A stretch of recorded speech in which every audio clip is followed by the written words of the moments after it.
All right, Alexander, let's do an update on Ukraine. And I think in this video will probably be very heavy with what is going on, the situation on the ground, at least.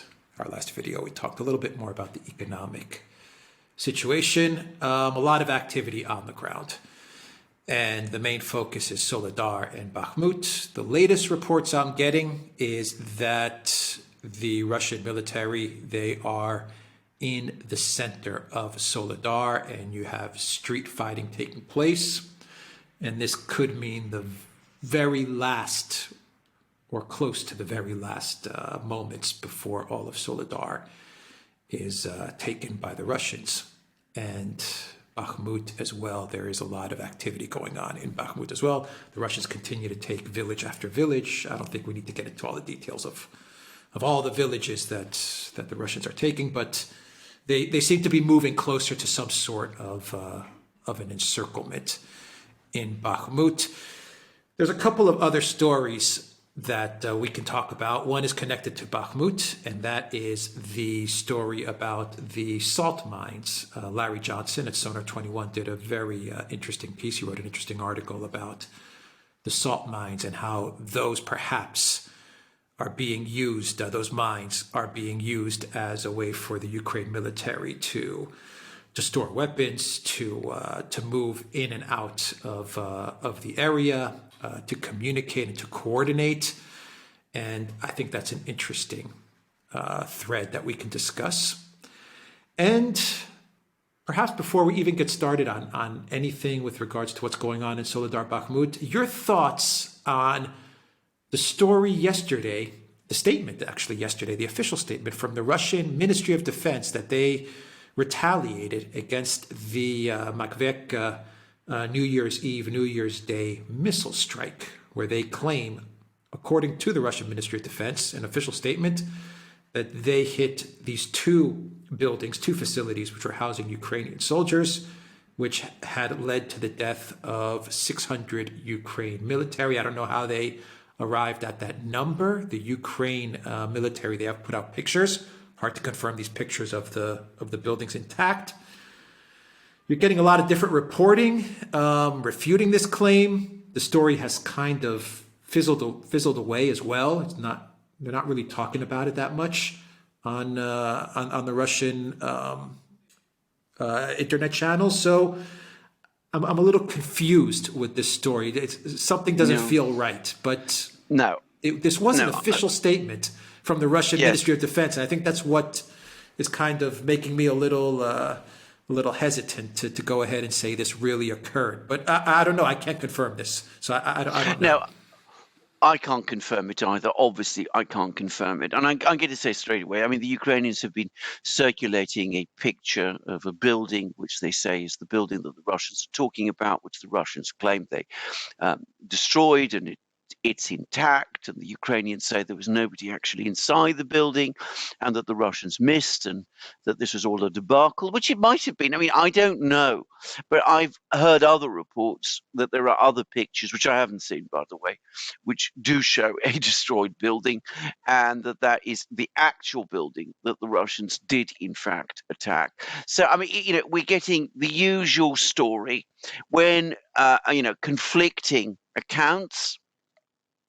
And interestingly, when the Russians, when they did suffer real losses from a missile strike on one of their barracks at Makeyevka, they've actually came forward. They gave quite a lot of information about it. They confirmed what happened. The Ukrainians never do that. So that makes it very difficult to ever confirm or refute properly whatever the Russians say. Now, I said the Ukrainians never do that. I'm just going to give an example. As it happened yesterday, I was reading an article by a journalist called Dimitris Laskaris, and he was discussing certain interviews that have been provided by Western fighters, volunteers, mercenaries, in other words, who've gone and fought in Ukraine alongside the Ukrainian army. And there was one of them, a man called MacDonald, who I seem to remember was Canadian. And he described one particular Russian missile strike, or he said thermobaric bomb strike, which he said killed 135 Ukrainian soldiers in one go. They're all caught in tents, bomb fell, they were all killed. Most of them apparently were young trainee officers. Now, I don't know whether that's true or not, but bear in mind that's said by someone who's fighting on the Ukrainian side and who was supposedly there.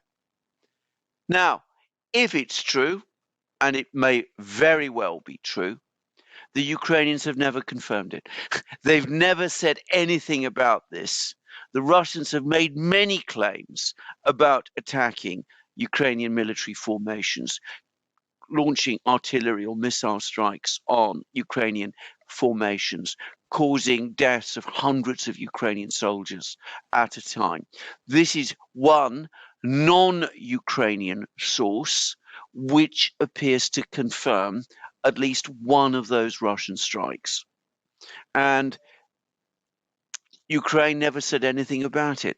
So I can't prove that what the Russians are saying is true. But when the Ukrainians deny it, they always deny everything. And you can't place much a value or weight on what they say either. So that's all I think I can say about this particular incident. I don't think one can draw more conclusions about this. If that number of Ukrainian troops were indeed killed as a result of that strike, then that was one of the worst and most powerful missile strikes or artillery strikes that there have been over the course of this war. But it is not by orders of magnitude greater than some of the other missile and artillery strikes that the Russians have claimed in the past. And as I said, we've had one report, as I said, from this man, MacDonald, which appears to confirm one example of one. Yeah. All right. I wonder how they would come up with that number as well. Well, this is the unknown thing. I mean, we have no idea. I mean, do they have internal access? Do they have spies? In the Ukrainian system who keep tabs on statistics? Is it that they just know how many people were in this building and make a guess about the number who were killed? Are they able to monitor Ukrainian communications and Ukrainians talking about the numbers of people killed? I mean, we just don't know this. And again, it's impossible to speculate, and I'm not going to try. Yeah. Okay, let's shift gears and talk about Solidar, Bahamut. What's going on there?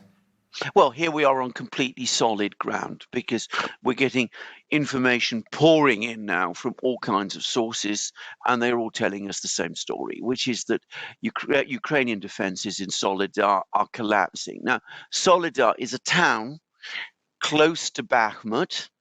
They're part of the same bigger conurbation. I mean, Bakhmut is the sort of central metropolitan area, but there's lots of villages and towns all around, and together they form a cluster of urban and industrial settlements, and Solidar is one of the biggest. And it was before the war, it had a population of around 10,000 people, apparently. Bakhmut had a population of around 70,000, but the two are very close and they form part of the same battle. More importantly, Solidar is very much a part of a defense system that the Ukrainians created over several years. A defense line which runs from a place called Avdiivka in the south, which is opposite Donetsk. It then goes north through Bakhmut itself, up through Solidar, which is to the north of Bakhmut, all the way up to another town called Siversk, which is the northern limb of this defense line. If Solidar is captured by the Russians, that defense line starts to crumble. The Russians are then in a strong position to complete the envelopment of Bakhmut itself, and they're also in a position to advance north towards Siversk and to cut off the communications to Seversk. In fact, you'd probably start to see the entire defense system start to collapse. Well, that is now what appears to be happening. Over the last couple of days, we've heard that a place called Bakhmutsky, which is not to be confused with Bakhmut itself, it's in effect the eastern suburb of Solidar, that it's been captured. The Russian forces have advanced right into the center of Solidar itself. I've seen pictures of where the Russians are, and they've almost entirely surrounded the Ukrainian troops in that part of Solidar that the Ukrainians themselves control. A German journalist has come forward and said that unless there's a major Ukrainian counteroffensive, Solidar is either lost or the Ukrainian troops who are defending it will indeed be surrounded. And other places near Solidar, a place called Podgornoye, another place called Krasnaya Gora. There's reports that some of these places have been captured by the Russians as well. So there is a collapse of Ukrainian defenses in Solidar. Even Zelensky has now admitted that the situation there is very difficult. And of course, if you look at Ukrainian channels, Telegram channels, which are not directly affiliated with the Ukrainian government, they are also admitting to the fact that there is a major operational crisis in Solidar. So as I said, the Russians have punched through, and Solidar does now look as if within the next few days, probably, it is going to fall. Okay, so Solidar is going to fall. We then turn our attention to Bahamut, and Bahamut is looking like it's going to also fall to the Russians. But no matter how difficult the situation is, whether it's Solidar or Bahamut, Zelensky continues to fight and continues to send reinforcements. That's right. To those areas, and they continue to get annihilated. So what is going on in Bakhmut, and is perhaps one of the reasons why Zelensky refuses to just retreat and to save the lives of those Ukrainian soldiers, those Ukrainian men, has to have to do with what Larry Johnson wrote about, and that is the salt mines in Bakhmut. Very reminiscent of Mariupol, isn't it? Absolutely, very much so. And can I just say something? I mean, this is something that Larry Johnson says, but after Larry Johnson wrote it, and I'm no doubt this is pure coincidence, Yevgeny Prigozhin, who is the head of the Wagner organization. This is this private army, mercenary group, whatever, that is leading the Russian assault in Bakhmut and indeed in Solidar as well. He's actually come forward, and he's largely confirmed what Larry Johnson is saying, that there is this extraordinary network of tunnels and bunkers. Now, it's always been known, in fact, it's famously known, that Bakhmut and Solidar, that there is these enormous salt mines there. You go back to the 19th century, there were tourist attractions. People used to come to see them because they were amongst the biggest salt mines in the world. And, they were huge. This is a huge complex and, large number of underground tunnels and things. And you could presumably build all kinds of things there and, have ammunition stores and headquarters and bunkers and all kinds of things.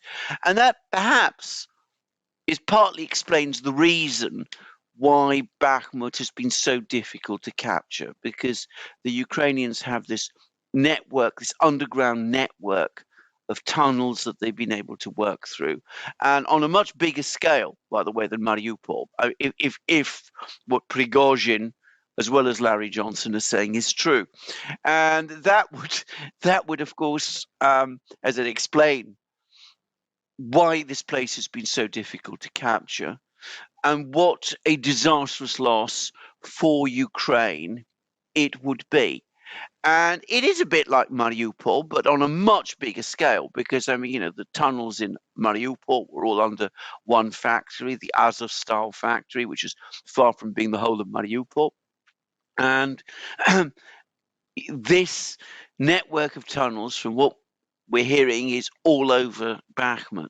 Now, the Russians have captured the entrance to what is apparently the biggest mine of all, which is in Solidar.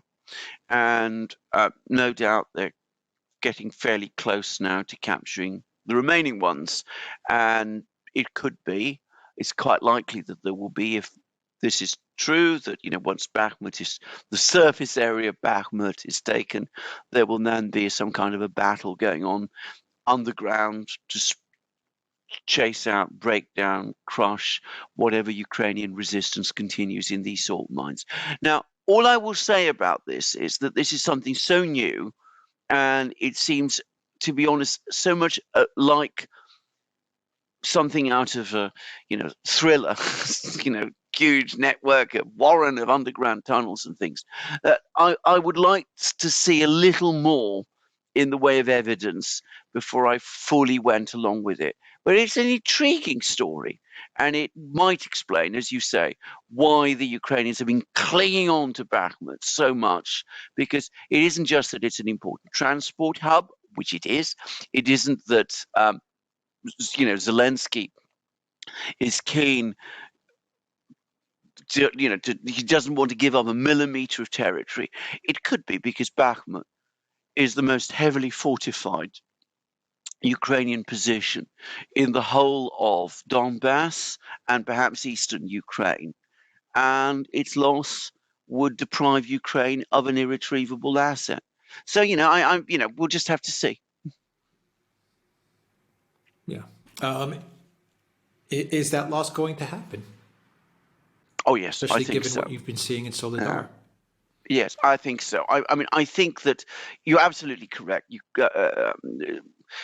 Zelensky and the Ukrainians have continuously to feed troops into Bakhmut, into this Bakhmut meat grinder, as both sides refer to it.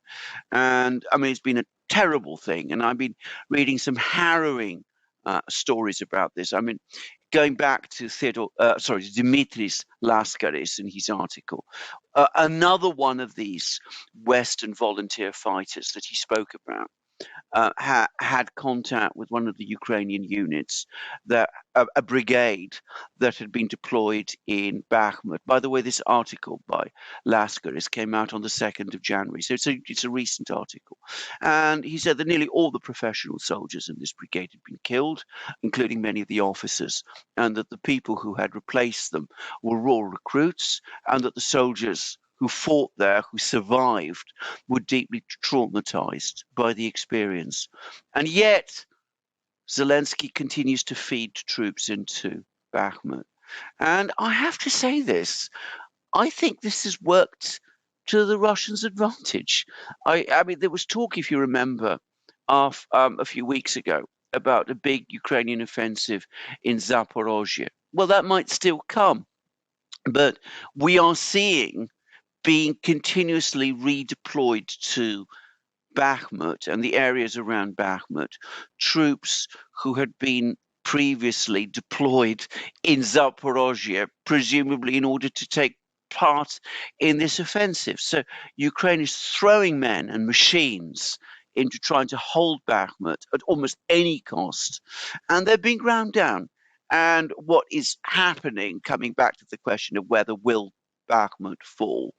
Well, there are all these villages. We could, we won't go into the granular detail, but the Russians have been steadily taking them one by one. All of them sit astride the roads that lead into Bakhmut itself. There will come a point where it's not just going to be impossible to keep troops in Bakhmut supplied. To a certain extent, I suspect that's already the case. It's probably becoming increasingly difficult. It's also going to become impossible for those troops to retreat, in which point we will have a Mariupol type situation, thousands of people trapped thousands of Ukrainian troops trapped, and they will either have to surrender or fight on till the last, which I hope they don't do, by the way. But one way or the other, I think that short of Western intervention or some big event of that kind, the outcome of this now is no longer in doubt. Yeah, there is talk about Ukraine mounting some sort of an offensive in the direction of Ugledar, Yeah. and I'm just not sure if this is meant more as a way to perhaps try and distract from Bakhmut, Yes. or if this is really a Ukraine offensive meant to gain ground. I mean, it seems like everything now has focused in on this one town, this one area, and everything else that's being done is in my opinion being done to either distract from this situation or to complement this situation in Bakhmut. And so I just I don't know about the reports about some sort of No. offensive in Ugledar, perhaps, No. but I just don't know how serious of an offensive, especially given the fact that Surovikin, he's made the defensive lines of Russia pretty tough. I mean, he's really beefed them up. So I don't know where Ukraine can go at this moment in time. Well, I completely agree with that. And I would add, by the way, he hasn't just beefed up the defenses. And I mean, you see all these pictures now of these incredible fortified lines that the Russians have been creating in all sorts of places. But of course, there's an awful lot more Russian troops now fighting than were fighting, say, 2 or 3 months ago, because we've had hundreds of thousands of reservists called up. Tens of thousands of them have already been deployed. I think a Ukrainian offensive from Vuhledar is going to run into an extremely stiff resistance from the Russians, and I think it will probably be broken and without any significant redeployment of Russian forces from Bakhmut. But I think you're probably right. I think this probably is intended to try to get the Russians, to ease off on Bakhmut. And I'm going to make a guess, a speculation, that pretty much everything that we've seen in Ukraine since August may have been about that ultimately. The Kharkiv offensive, the Kherson offensive, all the other things that Ukraine has been doing. Well, there were multiple agendas being followed. We've discussed, the PR agendas, but maybe also it was intended to try and get the Russians to ease off the pressure on Bakhmut, which perhaps is the really key battle, the really decisive one. I mean, one day we will no doubt find out the answers to all of these things. But I think that might have been the case, and it does seem to me to be the case with Vuhledar. Now, I would add one point about Vuhledar. Vuhledar is connected in some way to the fighting in Bakhmut, because I said that there was this Ukrainian defense line from Avdiivka, which is this major, it's a town of about 30,000 people near Donetsk, where the major Ukrainian forces located near Donetsk city are based. So there's Avdiivka, further north there's Bakhmut, then there's Solidar, then there's Siversk. That's the line. Now, the supply routes to some of the Ukrainian forces opposite Donetsk, particularly near places like Marinka, pass through Vuhledar. So it could be that because the Ukrainians are also losing ground there as well, they've essentially lost Marinka, they've been pushed back in all sorts of other places near Donetsk, that the pressure that the Ukrainians are trying to create around Vuhledar is not so much connected with the fighting in Bakhmut, but it's an attempt to try to retrieve the situation in the fighting around Donetsk as well. These are complicated things, and I don't have a simple answer. And we will see whether or not there is a Ukrainian offensive. If there is, then I think, as I said, the resistance it will run into will be enormous, and I suspect it will fail. Yeah. Final thought question, Marinka. Solidar, Bahamut. How does the Zelensky regime cover up these losses? How does the Well, collective West media cover up these losses? You mentioned the German reporter. I think you're talking about the Bild yeah, reporter, if I'm not mistaken. Julian Redger, or whatever He, his name is. Yes. Julian Yeah. Ropsky, yeah, I mean, super Yeah. pro-Ukrainian. Yeah. Absolutely. Yeah. He can't cover it up. No. How do these people cover up the fact that the entire defensive line in Ukraine has the Donbass has completely collapsed? And what does Yes. that do to the unity of the Europeans? Because I won't say the United States, I'd say the Europeans, the European Union. What does that do to shake their confidence and their narrative over the past 6 months, 9 months, which is that Ukraine is winning and Russia is losing? I mean, that's been the dominant narrative in the collective West and among the European leadership. Yeah. Ukraine will win. Ukraine is winning. Russia is losing. Russia is suffering heavy losses. Ukraine has more tanks now than when it started the conflict. I mean, all of these things, and all of a sudden, the entirety of Donbass collapses. I know. All of it. You're absolutely right. Now, How do you cover that up? you can't. Now, can I just say about that German journalist, as you absolutely rightly say, he is super pro-Ukrainian, but he's, in fairness to him, one of the very few journalists in the Western media who does actually, from time to time, report Ukrainian problems and defeats. So, I mean, he is the exception that proves the rule, because I was reading through the British media, for example, this morning, and, we're talking about this battle in Solidar, we're talking about the battle in Bakhmut, we're talking about the progressive collapse of Ukrainian defenses. You wouldn't know anything about that from the media here. I mean, the only thing they're reporting two things. Firstly, the fact that Zelensky has said that the Ukrainians are still holding on in Solidar, even though the situation there is very difficult. But that doesn't give you the impression that a collapse is underway, or give you any real feeling of the extent of the crisis there. And the other thing they're talking about is, from the British Ministry of Defence, is what the new Russian fighter jet, the Sukhoi 57, is doing. So, I mean, it's completely not about the actual fighting that is actually going on. Now, media in other countries, the American media, tends to be a little bit more forthcoming. But overall, they have not prepared the Western public for a Ukrainian collapse in the Donbass. And I saw a report, by the way, again, I can't confirm this, but that 80% of the combat formations, the units of the Ukrainian army that are trained and capable of effective sustained combat, that they're all concentrated in Donbass and in this area of eastern Ukraine. So, if there's a collapse here, we are, it seems, going to look at a major crisis. It's going to compromise Ukraine's ability to continue the war.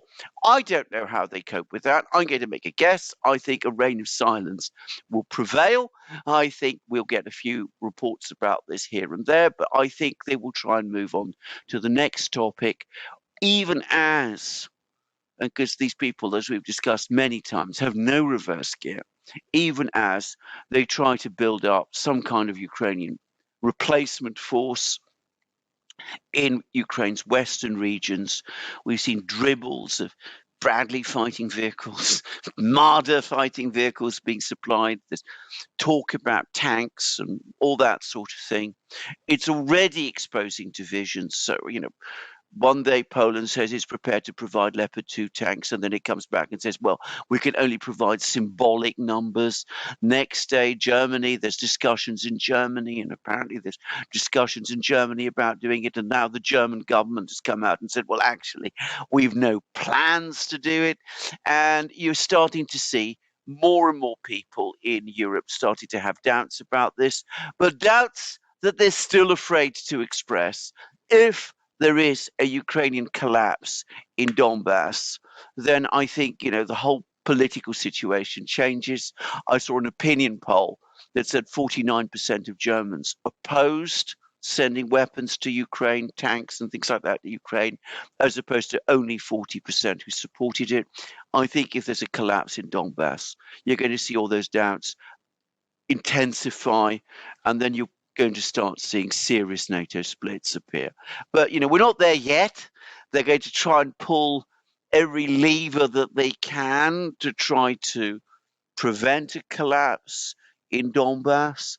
Expect to see before long, the human rights agencies, the humanitarian relief agencies, they're going to rush, they're going to say that there's humanitarian crisis here, we must have the ceasefire, we must do all of these things. We can have calls to Putin from Scholz and Macron, all of those people saying, we also need a humanitarian ceasefire. They're going to be all those kind of things. And that's what we must prepare ourselves for.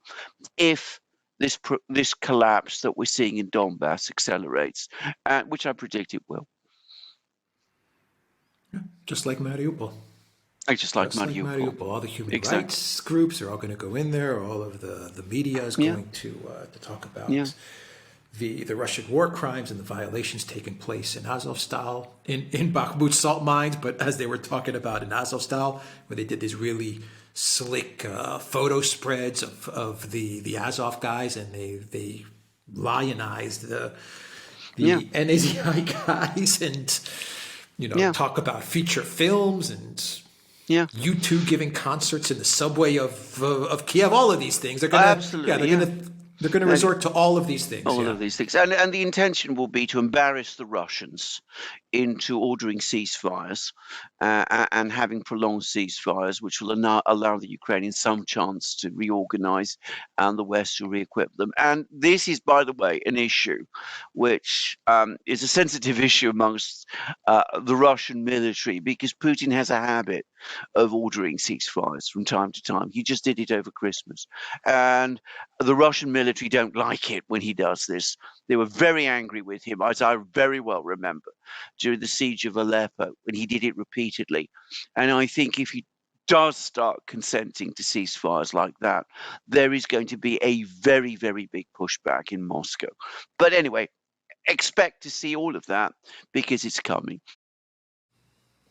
Well, in Mariupol, there were the humanitarian corridors, but I believe that was way at the beginning of what was going on in Mariupol. I believe towards the actual encirclement, there were no. Yes. Putin didn't cave to any of the NGOs or the human rights groups or those types of demands. I agree, and I don't think serves me right. I think he's still firm there. You're absolutely right, and I think he's going to do this again, actually. I think that, as I said, he's probably learned his lesson by now, that when he announces ceasefires, he doesn't get any thanks for them. All he gets is that the other side pockets his ceasefires and turn them to their own advantage. So I don't think he's going to do it this time. He didn't really do it over Mariupol. And this is, to be very clear, the events that we are now seeing look like they're on a much bigger scale than Mariupol. Mariupol was one place. This is the whole of what's left of Ukrainian-controlled Donbass, which is now at issue. And I don't think he's going to. I don't think he's going to consent to these ceasefires or humanitarian or humanitarian corridors or all of these things on this occasion. And as I said, the military will be arguing very strongly against them. And I think the Russian military, and I think that this time he will listen to them. Yeah. All right, we'll end it there. I wonder if Zelensky is scared about getting regime changed out after all of Donbass collapses. Well, that's a very good question. I've long since given up trying to get into Zelensky's mind. I think that it's impossible for me to do. What he's thinking on any particular day, if he's thinking at all, I really can't fathom, actually.